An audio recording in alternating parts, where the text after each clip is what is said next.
1492, Christopher Columbus and his ships lay becalmed in the Sargasso Sea. Suddenly, they witnessed something terrifying. Did the ship's log actually record the first sighting of a UFO in the New World? Flight 19 was on a routine flight with an experienced crew. How could they have vanished without a trace? Even today, this area has strange occurrences that are constantly being reported by professional pilots and seamen. Are these mysterious events the work of visitors from outer space? What is the answer to the perplexing riddle of the area now called the Bermuda Triangle? We'll find out in this chapter of the UFO Diaries. In recent years, many people have come to dismiss the so-called mystery of the Bermuda Triangle in the same way they would a superstition or a fairy tale. But given the growing body of evidence that many things are happening there that are beyond our understanding, there seems to be a pressing need to examine the legends and the facts about the Bermuda Triangle. To many, the Bermuda Triangle is nothing more than the nickname given to an area of the mid-Atlantic, roughly cornered by Florida, Puerto Rico, and the island of Bermuda. But is it anything more? Is it in some way different from any other part of our planet's oceans? According to many who study the mysteries of the Bermuda Triangle, since 1945 alone, there have been over 1,000 vanishings of everything from huge naval vessels to private boats, from small planes to commercial airliners. Of course, not only the craft disappear forever, but all the people on board them as well. I think the most spectacular mystery about the Devil's Triangle is probably one of the ones that's more played down than any other, and that's the disappearance of the Navy ship USS Cyclops. This was a 500-foot, 19,000-ton coaling ship, and this took place during World War I. Back then, they had coal ships instead of tankers because most of the ships operated on coal. Well, this ship had over 300 officers and men on it, put to sea from Barbados in the British West Indies, bound for Norfolk, Virginia. It was never seen again. The ship and the 300 officers and men disappeared without a trace. Some claim that violent weather in the region is responsible, that sudden squalls have downed aircraft and sailing ships alike, sending them in moments to the bottom of the sea. Others, however, suggest a far more sinister force, as it were. Over the years, I have checked and rechecked almost every theory as to why so many ships, aircraft, have vanished in the Bermuda Triangle without a trace. From the old Spanish Admiralty records that Columbus wrote, we learn that he was the first to record the strange and frightening images in the night sky over what we now call the Sargasso Sea. We can only guess at the nameless dread that must have filled the hearts of those intrepid seamen lost in a strange and frightening world. But from his log and reports, we know that the Columbus expedition encountered the same mysterious phenomena in the Bermuda Triangle that continues to haunt us, even in the pre-dawn of the 21st century. Columbus also recorded that the island natives, like the Caribs and the Arawaks of Puerto Rico, were long familiar with strange occurrences in this part of the world. Their legends contain many stories of sky gods and green fireboats that could fly in the sky or under the water. I myself have only had one experience on the Devil's Triangle, and that was in the southeastern Bahamas when I saw, or thought I saw, a lighthouse that wasn't there. Aside from that, I have not experienced anything unusual, but I've known people who've seen what they refer to as UFOs, green glows coming out of the sky and crashing into the water and disappearing down into the depths. And they referred to them as UFOs, and I guess that's what they were, UFOs. But as strange as these stories may be, they pale in comparison to the more terrifying aspects of the Bermuda Triangle. The history of strange disappearances, the list of ships reported lost, the stories of ghostly derelicts, and the accounts of aircraft seemingly snatched from the skies is staggering. And virtually every lost vessel represents an appalling loss of life. One of the most famous lost aircraft cases is that of Flight 19, 5 aircraft that vanished together shortly after World War II. It is also the story that many believe gives us the first clue linking the Bermuda Triangle to UFOs. It began routinely enough on December 5th, 1945. An advanced training flight was scheduled for takeoff at 1400 hours. 5 pilots and 10 crew members were scheduled to go up. Ironically, their course was to be a simple triangle with an expected flight time of 2 hours.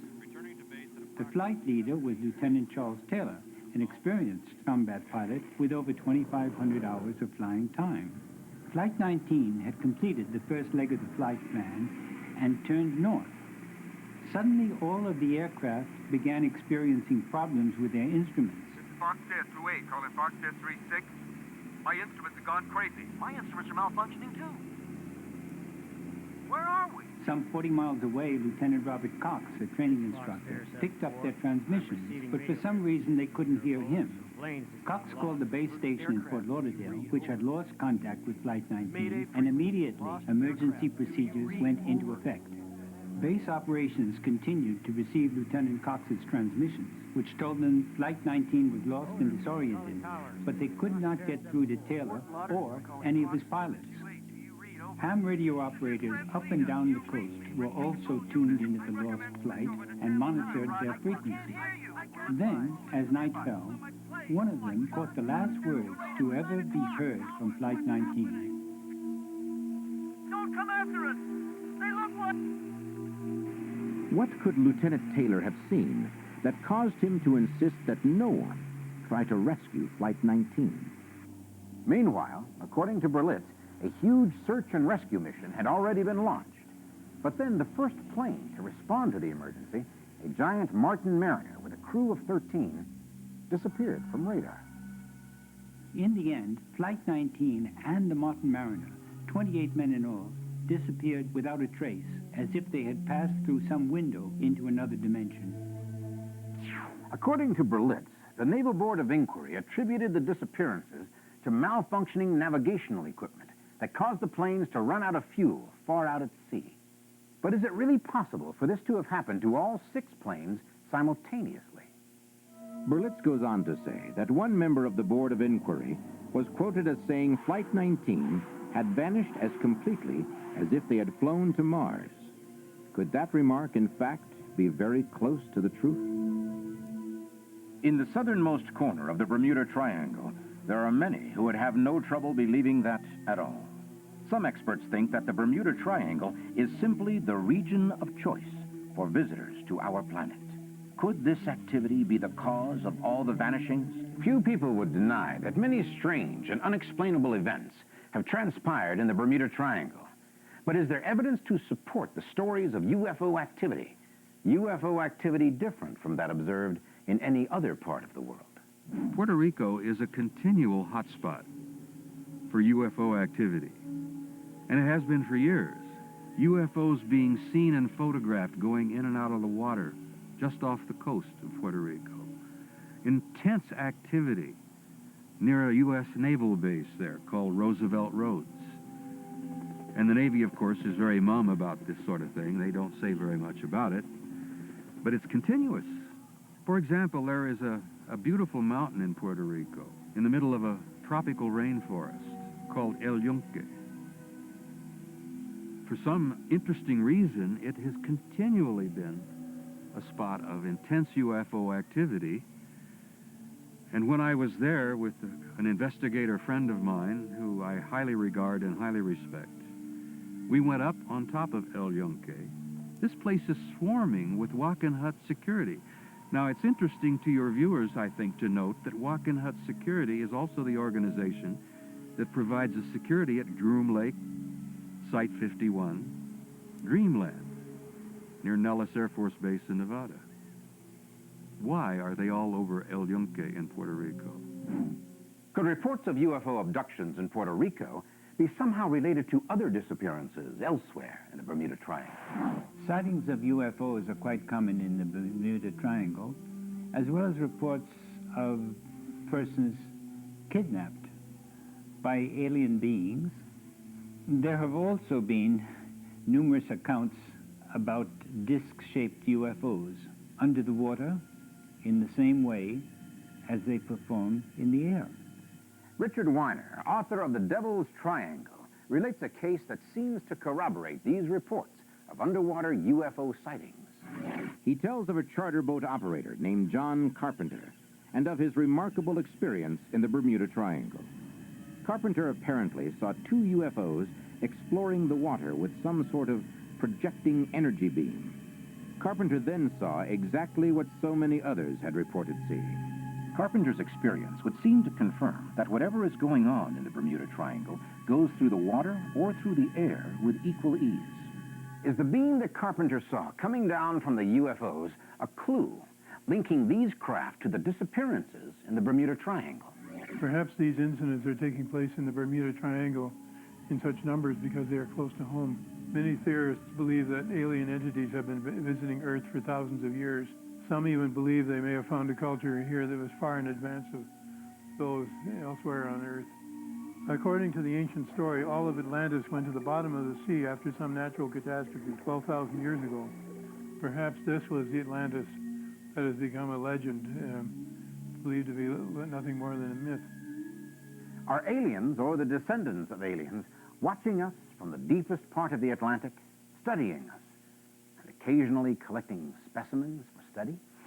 I think abductees, some of them may have indeed been taken to some underground facilities. That's not to say that that is a fact. Abductees have been taken to places that they have assumed were underground facilities. Abductees have also reported that they have seen what appeared to be U.S. military people involved in their abduction. Now, that may not be the case. It may be the case that some of those involved in the abduction are some of those aliens that look exactly like we do, who are trying to give the impression that our military are involved. It isn't just beams of light or beams of energy that punctuate the puzzle of the Bermuda Triangle. There is also some sort of fog or mist, and it seems to have a variety of peculiar effects on ships and planes. Einstein said the Bermuda Triangle could be a cosmic doorway leading to a different time and space continuum. Do UFOs have the key to that door? We're dealing with something which is interdimensional. We're probably dealing with something which has been around for a very long time, not just since 1947. The UFO phenomenon is something highly complex and is composed of many, many different aspects. Well, you have to ask the question, are they from another planet? We don't know the answer to that. A lot of people believe they're extraterrestrial. A lot of other people believe that they are from other dimensions, parallel universes, time travelers, that they're us at 2 million years in the future, maybe separated from our reality by some thin psychic membrane. Has anyone gone through that doorway and returned to tell us about it? According to UFO experts, a rapidly growing body of evidence indicates that, incredible as it may seem, thousands of people have been taken forcibly aboard alien craft. These astounding incidents seem to have all the characteristics of many stories of disappearances in the Bermuda Triangle. UFOs have often been seen in the area by many witnesses, and a beam of intense energy has figured prominently. But other witnesses tell of a greenish glow or mist. Charles Berlitz has recorded for us the case of Chuck Wakely, who was piloting for Sunline Aviation in Miami.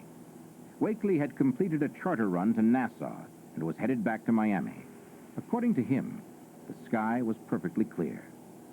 Suddenly, he was surrounded by an intense greenish light, so powerful, in fact, that he could no longer see outside of the plane. Wakely said his instruments then began to malfunction badly. Soon, there was little he could do but release the controls and let the plane fly itself. Then, according to Wakely, the glow just as suddenly faded, and everything returned to normal. So if disappearances in the Bermuda Triangle are part of the UFO abduction phenomenon, have there ever been missing time episodes there? Take, for example, the case of National Airlines Flight 401. The Miami Tower was called for a time check. The instrument panel clock was right on. They were 20 minutes out and right on schedule. Later, the co-pilot would remember seeing a strange green mist that enveloped the aircraft, but otherwise everything was completely normal. But in the Miami Tower, the air traffic controller was jolted when the blip of the approaching Flight 727 suddenly vanished from the radar screen. I've just lost Flight 727. The controller immediately went into emergency priority status. Within minutes, the Coast Guard Search and Rescue Squadron was in action, and the Miami airport prepared for the worst. I think my watch is broken. When the flight attendant checked for any last-minute instructions, she couldn't believe she had completed her usual 10 to 12-minute cabin duties in less than 3 minutes. And the co-pilot was surprised to discover the greenish mist that enveloped the aircraft since the time check was gone, not only from about the aircraft, but from the sky itself. Precisely 10 minutes from the time Flight 727 had vanished from the radar screen, it just as suddenly and mysteriously reappeared. The complex equipment was in perfect working order, as the ongoing computer and manual scans verified. Flight 727 landed without incident, with the crew understandably curious about the emergency equipment along the runway. And they were all incredulous when told that their arrival was 10 minutes late, despite the fact that the instrument panel clock synchronized exactly with the earlier tower time check. It was now, along with every one of the crew's watches, 10 minutes slow. And what of that green fog? Could it somehow identify the doorway into another time? Captain Don Henry tells us of his terrifying encounter. We were coming back from Puerto Rico on the good news, with a tow of 2,500 ton on 1,000 feet of 4-inch hawser. Beautiful weather. You wouldn't want for a nicer day anywhere. I was enjoying some downtime in my cabin when the electric started acting up. We checked the whole system. Generators, breakers, shunts, just fine. Nothing wrong below. But topside, there weren't anything right. There was a funny-looking fog, I guess you'd call it, kind of oozing all over the barge. I figured I'd better take another good look inside. And that's just about when that blow smacked into us.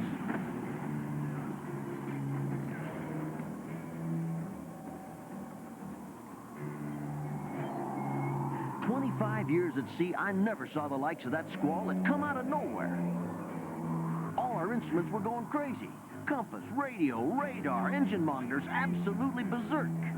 At first, we was just worried about losing the tow, but then we started getting worried about our own skins. We were redlined at 850, big twin 2,000-horse EMV diesels churning up green water, and we couldn't make a foot of headway. Something had a hold of us and wouldn't let go. Then, just like that, the squall was over. We set the automatic pilot to go check damage, and we haven't lost no rigging or deck gear. But then what I saw gave me goosebumps all over. A half-ton of hawsers stiff-stretched after the fantail, and not a thing connected to the bitter end. When we got her hauled in, you could see there wasn't no eye-splice, and the line wasn't raggedy like it had parted. No, sir. Looked like it had been whacked off with a fire axe. There was a bone-aching chill in the air. Yet the rails and fittings were hot enough to give you a smart burn. We had a narrow escape from whatever took hold of us out there. A half-ton of tow rope stretched out to nothing, and the barge was simply gone. Could aliens actually be controlling events in this part of the world? An outrageous-sounding theory, perhaps, but is there evidence to suggest that that is exactly what has been happening in the Bermuda Triangle? Have entire ships and planes been captured by UFOs? But could there be a simpler, more logical explanation? Can natural occurrences account for the vanishings? Or is there an even more terrifying explanation for the mysteries of the Bermuda Triangle? In seeking an explanation for the mysteries of the Bermuda Triangle, evidence presents itself that seems to indicate that the real culprits are invaders from another world. But is this the only possible explanation? The blue holes in the ocean apparently have the quality of swallowing things that fall into them more quickly than other parts of the sea. It is a curious fact that no debris has been found from the ships or planes which have disappeared in the triangle. It has even been suggested that for some reason it has been important to take ships and planes intact to somewhere else. About once a year, some salvage crew will claim they found one of the missing TBM Avenger torpedo bombers. The most recent one took place right off Fort Lauderdale a few years back. They said they found 3 or 4 planes together on the bottom, and that sounded really like they found the missing Flight 19. But doing a little research, I found out that after the war, they had a lot of planes or TBMs at Fort Lauderdale Naval Air Station that they had cannibalized parts off of for other planes. And they couldn't fly those planes out, so to get rid of them, and they were surplus and of no use to the Navy anymore, they loaded them on barges at Port Everglades, took them out to sea, and shoved them overboard. And my theory is that's what the 3 or 4 planes they found off Fort Lauderdale were. Are entire ships and planes being captured by vessels from another planet? And if so, why would this happen in only one part of the world? The strange goings-on in the Devil's Triangle are not exclusive to the Devil's Triangle. There's also an area off of the east coast of Japan called the Devil's Sea. If you went in the center of the Devil's Triangle and you bored a hole through the center of the Earth, you would come out in the center of the Devil's Sea. And the Devil's Sea and the Devil's Triangle are the only 2 places on Earth where the compass points to the true north, not the magnetic north. Could this really be the solution to the centuries-old mystery of the Bermuda Triangle? And if so, does it indicate the final fate of those who have disappeared there?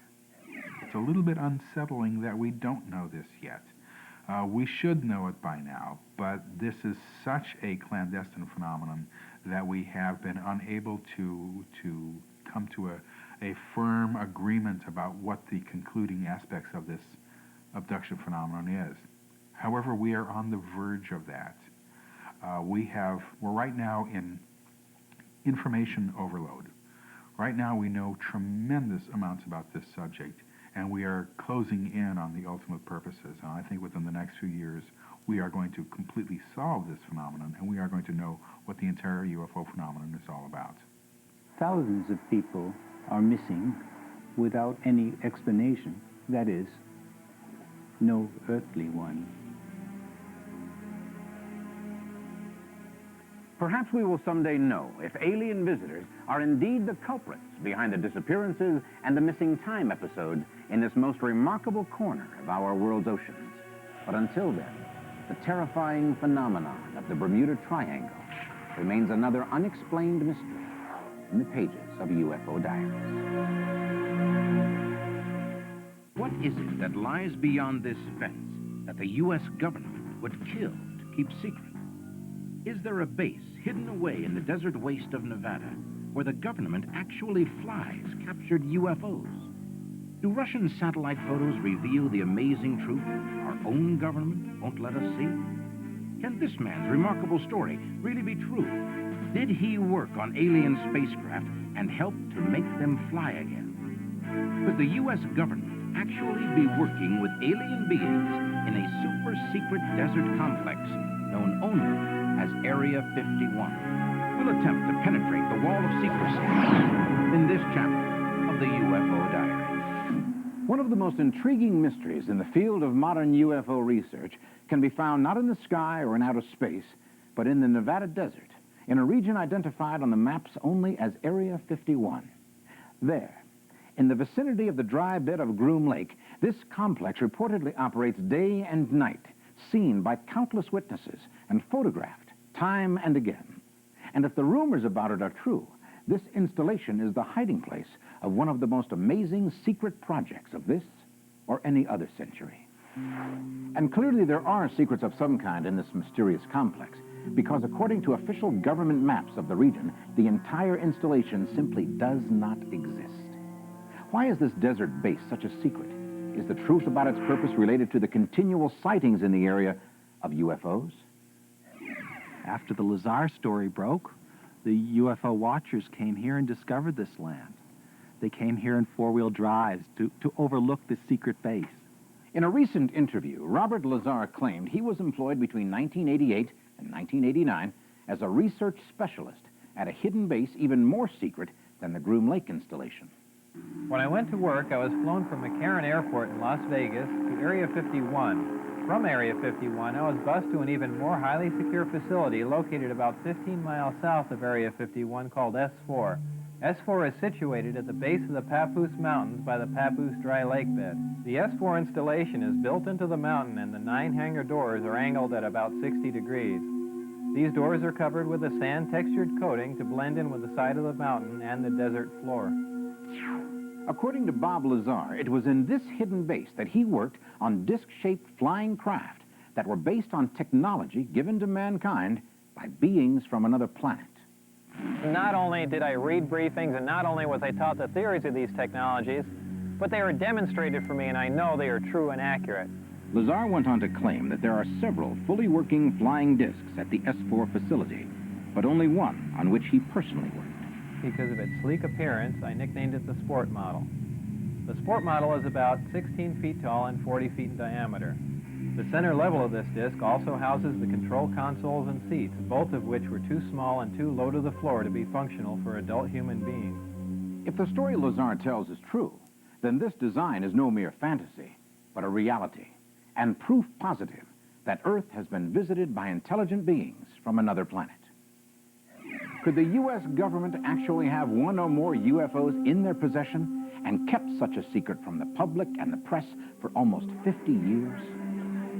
And if the story has already been told, why is the government still taking such extraordinary measures to try and keep the base hidden? According to this research by the Salt Lake Tribune in September of 1993, Air Force Secretary Sheila Widnow requested control over nearly 4,000 acres of publicly owned land out in the Nevada desert in the Nellis Range Complex.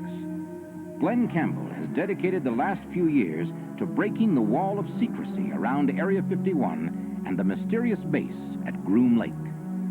Area 51 is a small block of land. It is simply the best known of the secret areas of the Nellis Air Force Range Complex. Behind that, we have vast areas of desert. Until the early 1980s, it was actually possible to drive up to the Groom Dry Lake bed and look across and see the base in the distance. It was a secret base, but an open secret. In the mid-1980s, the military seized an entire mountain range, the Groom Mountain Range, to keep Soviet spies from looking down on this base. At that point, the base became non-existent. It disappeared from USGS maps, and ever since then, the government has refused to refer to the base in any manner or form. What could be on this installation that would merit such strong measures? Does anyone outside of the base really know what kind of work is being done there? We should all remember that the U-2 spy plane was flying out of Area 51 for many years. The same is true of the Blackbird SR-71 and the stealth fighter. They were all flying for many years before we heard about them. But will the government use deadly force to keep citizens from simply seeing airplanes take off and land? It has, I'm told, surface-to-air missiles in case planes fly over that aren't welcome there. We were pursued dangerously by this helicopter. Another airplane will be scrambled to intercept him and force him out of the area, or he'll be shot down. Can security measures be taken too far? And what happens when one side or the other crosses the line? Whatever may be happening at Area 51, it seems certain that the high security is not to keep people from wandering into some area where they could be hurt. It is designed specifically to protect whoever or whatever is inside the complex at Groom Lake. What's going on here? I'm sorry, the road's blocked. Let's move it on, please. Isn't this public land? Could you please move on? They're prepared to use whatever force necessary to keep the people as far away as possible from this area. Norio Hayakawa says he has witnessed firsthand the aggressive security measures at Area 51. In 1991, I led an investigative group from Southern California, including some journalists, to this area, and after we witnessed what I believe was some type of test flight or possibly maneuvering of these objects, I was leading a caravan of 7 cars on this dirt road. Suddenly, a black military helicopter with no insignia came over and approached our cars, came in front of our cars, almost about 10 to 15 feet above our cars.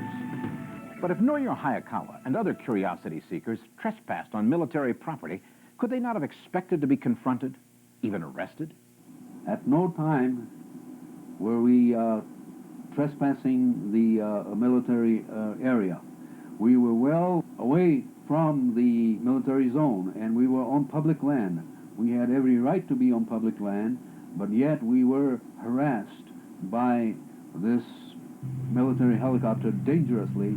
If this is true, if the military will even pursue civilians on public lands 10 miles away from the installation, haven't they overlooked the fact that this secret base is still easily visible from the air?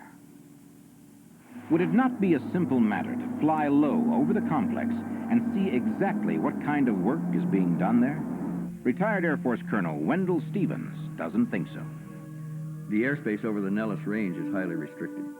Even military pilots on exercise here are forbidden to overfly this zone. If a pilot happens to stray into one of these restricted areas, it could mean the end of their career.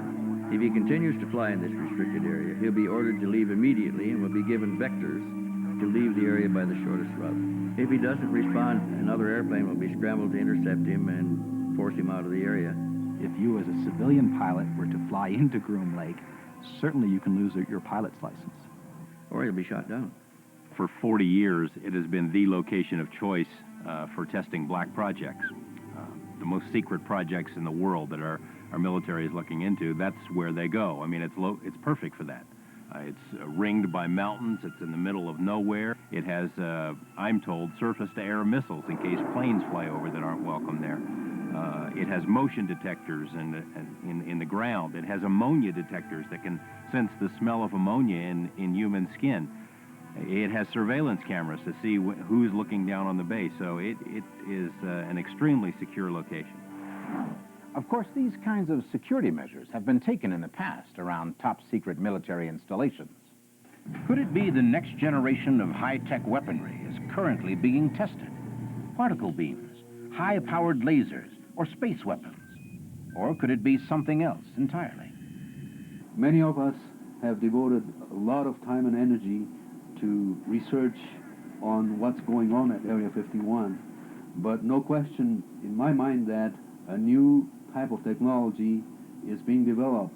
We have seen aircraft over there at Area 51 above the Groom Mountains that definitely resemble what known as flying discs or flying saucers. In the UFO research field, a growing number of experts are making claims that secret government projects at the Groom Lake facility are somehow related to technology brought here from another planet. Now, whether or not this incredible-sounding claim is true, one thing seems very certain. Witnesses have seen some kind of aircraft at Groom Lake that appears to be nothing made by human designers. Have people actually seen UFOs around Area 51? What about photographs, videotapes, or film these objects? Hundreds of UFO watchers regularly drive out into the Nevada desert, across public land, and make their way up to the top of Whiteside Mountain or Freedom Ridge to try and catch a glimpse of what they believe to be a captured vehicle from another world. In one of our expeditions to Area 51, one of our members succeeded in taking rather remarkable footage of what appears to be a disc-shaped object over Groom Lake itself. It didn't behave like any conventional aircraft I've ever seen, no sound whatsoever. But the remarkable thing is that in other occasions we have seen the zigzag maneuvering of this type of aircraft, sometimes almost a 75-degree turn and sudden descension and ascension. Could this really be a vehicle from another planet that fell into human hands? A consistent story that comes up from a lot of workers is that a craft was brought here around 1953 and that actual live aliens were brought here about that same time. Well, the Russians have been taking pictures of Area 51 for many years. Stalin had an intense interest in UFOs, and one of the things he wanted to know about was Roswell. And the conclusion they came up with was something really did crash there, that it wasn't a weather balloon, and it wasn't anything of earthly origin. They didn't know exactly where it came from, but they knew it wasn't ours and it wasn't theirs, and this was something that was of monumental importance that needed to be studied. Of course, these claims are still nothing more than hearsay and rumor, without more evidence to support them. Does such proof exist? All the stories that float around this place are as much a mystery to workers as they are to us. Where exactly did these stories of captured UFOs at Area 51 originate? The folks who run Area 51 won't admit that it exists. There was a federal lawsuit that was just tossed out a few days ago in which they just wanted to know the name of the base. And they fought it tooth and nail and now don't have to reveal the name of it. If you work in a secret area like this, you come to work on jets from Las Vegas with the window shades down. Upon arrival at Groom Lake, you are bussed in buses with blacked out windows directly to your workplace. You see nothing more than the hangar or the few buildings that you happen to work in. That's the interesting dichotomy. The Russians can fly over it and take pictures, but we, the people who put the bills for the place, aren't supposed to know about it. In 1988, a Russian satellite took a remarkable photograph over Area 51. Notice the object highlighted at the end of the runway. It's positioned at the same position as if it were about to take off. As unusual as the object in the photograph may be, it is hardly proof of a captured alien technology. Where is the real proof of these astounding claims? Bob Lazar paints a scenario where the craft has an anti-gravity reactor or a gravity reactor that produces a wave of gravity to counteract Earth's. If you're inside this craft, it has no seat belts because to you inside the craft, it is always upright at natural gravity. Could it be that the mysterious craft seen over Area 51 were not recovered at UFO crash sites? Is it possible that our government has been working secretly with an alien civilization? Are we on friendly terms with beings from another planetary system? If true, Robert Lazar's claim that he worked on a full-scale flying version of this craft could well be the most important news story of the century. But what about the story behind this supposedly alien technology? How did it come to be in human hands? According to Lazar, during his stay at Area 51 and S4, he was given information which, if true, would constitute undeniable evidence of intelligent life on other planets. In Lazar's video interview, he claims that while at the super-secret S4 facility, he was shown official briefing documents stating that the beings who gave us the secrets of the flying saucer came from the Zeta Reticuli system, 35 light-years from Earth. The beings are 3 to 4 feet tall and weigh 25 to 50 pounds. They have grayish skin and large heads with almond-shaped wraparound eyes. These beings said that they had been visiting Earth for a long time and presented photographic evidence which they contended was over 10,000 years old. There was an exchange of hardware and information in Central Nevada until 1979, at which time there was a conflict which brought the program to an abrupt halt. Despite this supposed rift between humans and aliens, the beings from Zeta Reticuli allegedly left behind enough material for the scientists at S4 to piece together much of the technology for making a flying saucer fly. And presumably, it is that same flying saucer technology that is being routinely tested at Area 51. Is this the secret the military is so eager to protect at Area 51? Perhaps the tight security around the testing site is well warranted, because according to Lazar, this alien technology represents a force many times greater than our most powerful atomic bomb. Lazar says he witnessed the operation of the ship's power source and that it made use of the enormous energy made possible by antimatter. And according to Lazar, one matter-antimatter weapon could easily destroy all of human civilization. Lazar also claims that using this energy as a power source makes the craft impossible to detect. The disk can't be seen from any vantage point, and for all practical purposes is invisible. All you could see would be the sky surrounding it. Assuming for a moment that all of this is true, what exact purpose could the military have in mind for this new technology? Norio Hayakawa says he believes these new advances will not be used for the common good of all humankind. You can rest assured that this technology, one way or the other, is going to be used for some type of military activity. This could be used for a large-scale, unprecedented type of war we have ever seen. According to Hayakawa, the secret installations at Area 51 and S4 are not the only places our government is experimenting with super-advanced technology. These are photos of a secret California facility conducted by Lockheed Corporation. There are several secret air bases in Southern California where they are testing the parts to build some of these this craft objects.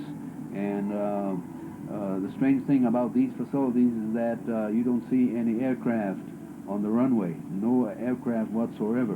When this facility was under construction, people near the area have seen rows and rows of cement trucks almost 24 hours a day for several weeks at a time, indicating that a large underground complex was being constructed. I was fortunate enough to interview people who constructed the underground facility at Area 51. There's research laboratories and things like that under the desert floor, and then the surface was restored to look like it did before. According to Hayakawa, the security around this facility is as strict as that surrounding Area 51, and the sheer size of both facilities is truly staggering. Even if some secret project of gigantic proportions really is going underground in California and Nevada, does that mean the technology is being developed for hostile purposes? To be honest with you, I would not be surprised that some abductees are taken to some U.S. underground facilities. And if that is indeed the case, there again, we're dealing with a criminal case here that involves total violation of our constitutional system. Can these stories actually be true? Have UFO abductees been brought by force to Area 51? Is there any evidence to support these frightening claims? In Robert Lazar's video, he claims that the S4 facility near Area 51 is hidden inside a mountain in southern Nevada with 9 giant hangar doors textured to blend in with the surroundings. Incredibly, this matches the description given by some people who claim to have been kidnapped by the occupants of a UFO and then taken to a mysterious underground facility. Abductees have been taken to places that they have assumed were underground facilities. Abductees have also reported that they have seen what appeared to be U.S. military people involved in their abduction. And yet, there are also those who believe that the military is developing this technology for the protection of the human race from an alien invasion. I don't think the government or the military believes that we face a major threat from anybody on this planet. That our greatest threat literally comes from someplace out of this world. Others believe the government is only interested in protecting itself. They started infiltrating UFO organizations. They spied on UFO researchers. They put out false information to muddy the waters. They actively encourage this laughter curtain, a policy of ridicule that anyone who sees a UFO is crazy. Well, anyone who sees a UFO is not crazy. That's just the prism through which we view this now. The government's done a very good job of disinformation, of clouding the whole issue. Because of Russian satellite photos and other satellite photos of this area, we have absolutely no reason to doubt anymore that this facility exists. It's an underground military presence that is vast. Friends of mine who've been in it have said that it's literally a 40-story building buried underground. For whatever reason, the military continues its effort to gain control over the only 2 visual access areas to Groom Lake. The public demand for an explanation to the mystery of Area 51 is growing every day. If UFOs are real, the government has perhaps a legitimate interest in avoiding panic and making sure that society does not overreact to this situation.